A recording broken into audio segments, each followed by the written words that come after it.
I know what you're attempting to insinuate, but there's I'll no take that as a policy no. change and there is no policy. Mr. Secretary, have you ever worn a MAGA hat in front of the troops?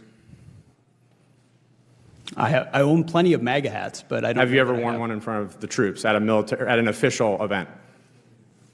I don't believe so.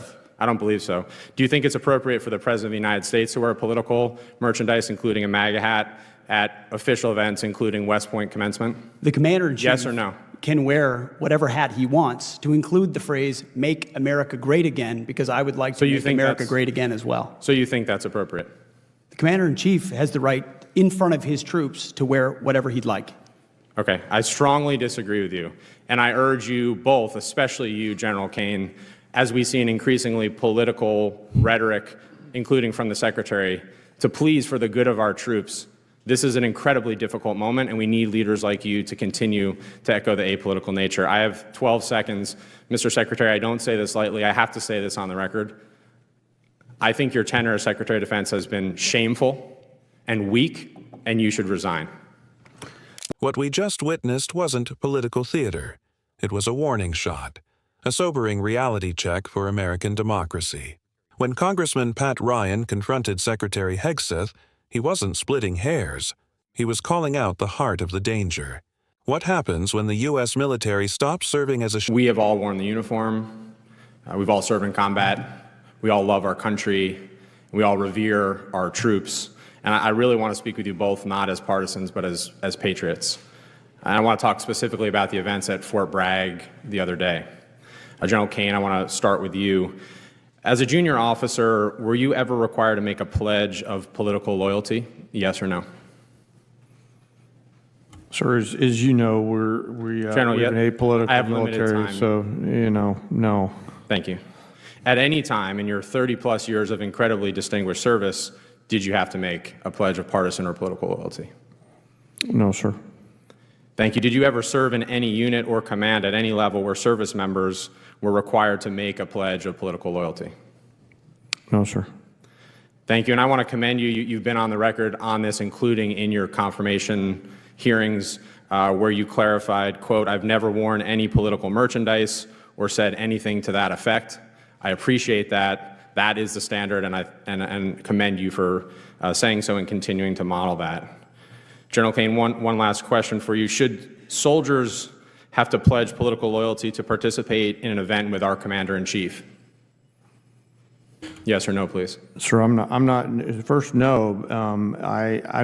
I'm not aware of any time in history that soldiers, sailors, airmen, Marines have been asked to do that. I think. And I'm sorry, General. I do want to, just in the interest of time, I want to talk about what happened at Fort Bragg 2 days ago. There was guidance put out, and this has been verified by multiple independent news outlets, saying, quote, these are to the soldiers of the 18th Airborne Corps and the U.S. Army.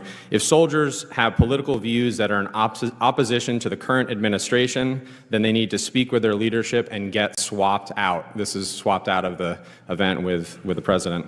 In addition, in an incredibly disturbing incident, there was a pop-up shop selling MAGA merchandise on post at Fort Bragg. And to summarize this, there was a commander from Bragg who said on the record, quote, "This has been a bad week for the Army, for anyone who cares about us being a neutral institution. This was shameful." If those are the facts, and I know the Army is investigating at least the MAGA pop-up shop, is that appropriate, General Kane? Sir, I haven't seen any of these reports. I'm not familiar with them, but as I mentioned earlier and in my confirmation hearing, the nation demands a apolitical, nonpartisan military. I appreciate you saying that and happy to share those reports. Secretary Hegseth, are you familiar with DoD Directive 1344.10? Political activities of the members of the armed forces? Well, first off, I don't buy into your yes or no? insinuation Are you familiar that pledges with, are being done under this administration. That's I reclaim my time. Are you familiar with this DoD directive? There's never one time in my service or in this Defense Department. Will you please answer I'm answering your these question questions? where politics has been considered for service members. Are you familiar with this directive? Yes or no? Which directive? DoD Directive 1344.10. I'm Happy to provide you a copy. There's even a one-page red and green cheat sheet. Are you familiar with it? This is the same directive from when we were all in uniform. I'm sure I am. Has anything changed in that directive under your guidance, given what happened 2 days ago at Fort Bragg? Is there a new policy change that we're not aware of? Again, I totally reject your insinuation. Is there a policy change to DoD Directive 1344.10? I know what you're attempting to insinuate, but there's I'll been no take that as a policy no. change, and there is no policy. Mr. Secretary, have you ever worn a MAGA hat in front of the troops? I own plenty of MAGA hats, but I don't. Have you ever worn one in front of the troops at an official event? I don't believe so. I don't believe so. Do you think it's appropriate for the President of the United States to wear political merchandise, including a MAGA hat, at official events, including West Point commencement? The Commander-in-Chief Yes or no? can wear whatever hat he wants to include the phrase, make America great again, because I would like to make America great again as well. So you think that's appropriate? The Commander-in-Chief has the right in front of his troops to wear whatever he'd like. Okay, I strongly disagree with you. And I urge you both, especially you, General Kane, as we see an increasingly political rhetoric, including from the Secretary, to please, for the good of our troops, this is an incredibly difficult moment, and we need leaders like you to continue to echo the apolitical nature. I have 12 seconds. Mr. Secretary, I don't say this lightly. I have to say this on the record. I think your tenure as Secretary of Defense has been shameful and weak, and you should resign. There are moments in public life that jolt us awake. Moments when words are more than statements on paper or performances for the cameras. They become blunt reminders of just how fragile the foundations of our democracy truly are. Congressman Pat Ryan delivered one of those moments. His confrontation wasn't about tone or optics. It was a gut check. He pointed directly to a truth too many ignore until it's already too late. When the U.S. military begins to act less like a shield for the Constitution and more like a political arm, the stability of the Republic itself is in danger. This is not exaggeration. It's not theoretical. History is filled with examples of nations that crumbled from within once their armed forces stopped serving the state and began serving a faction. Ryan's words were a warning flare, a reminder that the strength of our democracy depends not only on ballots and courts, but on the absolute trust that those who wear the uniform remain above politics. Think about what that means in everyday terms. A unit's cohesion, the invisible glue that binds soldiers together in their darkest moments, depends on trust. Trust that every command is lawful, not partisan. Trust that leaders aren't subtly pushing troops to show allegiance to a political side. Trust that every soldier, sailor, airman, and Marine is treated with equal respect, regardless of their private beliefs. Erode that trust, and the damage isn't abstract. It doesn't just spark heated debates in Washington. It undermines readiness, chips away at morale, and leaves young service members wondering whether following an order or reporting misconduct might brand them as politically suspect. That hesitation can cost lives. When people fear that speaking up or doing their duty could carry political consequences, the mission itself is at risk. Ryan drew that constitutional line with clarity. Service members do not swear loyalty to a president, a party, or a cause. They swear an oath to the Constitution of the United States. That distinction isn't ceremonial. It's the essence of our republic. It's why Department of Defense regulations and the long-standing tradition of the Lund's Rules Ryan cited tightly restrict political activity by those in uniform. It's why the military is explicitly barred from becoming a partisan instrument. Those guardrails exist because history has already shown what happens when soldiers are turned into political tools.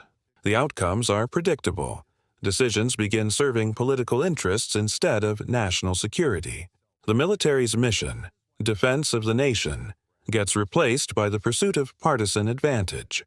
The firewall separating politics from military service was built to prevent exactly that. Break down that firewall, and democracy itself begins to crumble. That's why recent reports from Fort Bragg struck such a nerve. This isn't just about a partisan hat or pop-up store. It's about a growing pattern.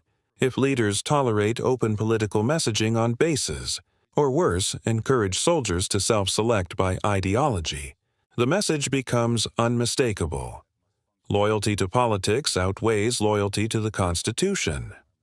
When the chain of command starts reflecting partisan allegiance instead of merit and mission, the entire system begins to rot from within. Distrust festers. Morale collapses. Divisions deepen among units that must operate as one body, unified, disciplined, and ready to face the most dangerous environments on Earth. That's why neutrality from senior leaders is non-negotiable. Their words, actions, and even silences set the tone for thousands of subordinates who don't have the privilege of opting out of the political atmosphere surrounding them. Every commander, every senior officer, every civilian appointee must recognize this truth. Modeling neutrality is not weakness. It is strength. It is the shield that protects institutional trust. Accountability matters just as much. Congress isn't shouting into the void when it raises alarms. Oversight is a living process. Hearings, inspector general reviews, public records requests, and, ultimately, the democratic process itself are the tools through which civilian authority checks the most powerful military on Earth.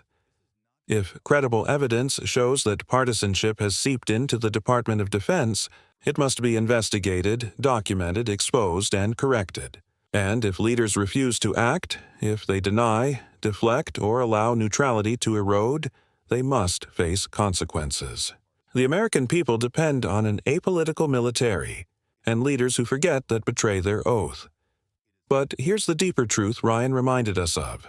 This isn't just about one secretary, one base, or one oversight hearing. It's about the fragility of democratic norms themselves. They don't enforce themselves, they rely on vigilance. They rely on citizens who demand accountability and defend the boundaries that keep our institutions from sliding into partisanship. The oath to the Constitution isn't decorative. It isn't a line spoken once and forgotten. It's a living promise renewed daily through action and restraint. Veterans like Ryan understand this intimately. They've seen firsthand what happens when those lines blur. Their warnings aren't partisan attacks. They're acts of preservation, appeals to protect the institution that protects us all. So, what can citizens do? Stay engaged. Watch the hearings. Read the reports. Hold your representatives accountable. Demand